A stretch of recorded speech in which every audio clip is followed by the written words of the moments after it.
కొత్తగూడెం బూడిదగడ్డ బస్తీలో కొలువై ఉన్న కాళీమాత ఆలయంలో ఆషాఢ మాసం బోనాల సందర్భంగా అంగరంగ వైభవంగా అమ్మవారి రథోత్సవం. ఈ సందర్భంగా పూజారి రాధాకృష్ణ శర్మ మాట్లాడుతూ కొత్తగూడెం పట్టణంలోని బూడిదగడ్డ బస్తీలో పాసి కులస్తుల చేత 1963లో కాళీమాత అమ్మవారి ఆలయాన్ని ఏర్పాటు చేయడం జరిగిందని అన్నారు. ఇక నరేంద్ర భవానీ నిత్య నైవేద్యం పూజా కార్యక్రమాలను నిర్వహిస్తున్నట్లు తెలిపారు. ఆలయంలో ప్రతి సంవత్సరం బోనాల జాతరను అంగరంగ వైభవంగా నిర్వహిస్తున్న నేపథ్యంలో ఆషాఢ మాస బోనాల సందర్భంగా నేడు ఉమ్మడి తెలుగు రాష్ట్రాల్లోని డప్పు డోలు వాయిద్య కళాకారుల ప్రదర్శనలతో అమ్మవారి రథోత్సవాన్ని వైభవంగా నిర్వహిస్తున్నట్లు తెలిపారు.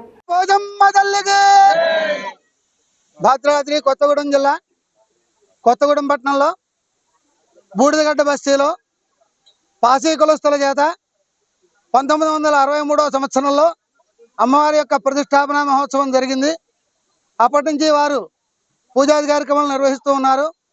తదాది శ్రీ నరేంద్ర భవానీ స్వామివారు 95వ సంవత్సరంలో ఇక్కడికి అమ్మవారికి వచ్చి దర్శనం చేసుకుని అమ్మవారి యొక్క దీక్ష తీసుకుని అమ్మవారి యొక్క దీక్షలో అమ్మవారి యొక్క అనుగ్రహాన్ని పొంది ఇటువంటి అత్యంత సుందరమైనటువంటి ఆలయాన్ని ఇక్కడ ఉన్నటువంటి స్థలదాతలు అలాగే బస్తీవాసులు గ్రామంలో ఉన్నటువంటి భక్తజనులందరి యొక్క సహకారంతో అత్యంత ఉన్నతమైనటువంటి దేవాలయం నిర్మాణం చేసి ఆ రోజు నుంచి ఈ రోజు వరకు కూడా నిత్యము ఉదయము సాయంత్రము రాత్రి పూజాది కార్యక్రమాలు నిర్వహిస్తూ అంగరంగ వైభవంగా బోనాల జాతర మహోత్సవం ప్రతి సంవత్సరం కూడా ఈ సంవత్సరం 26వ సంవత్సరం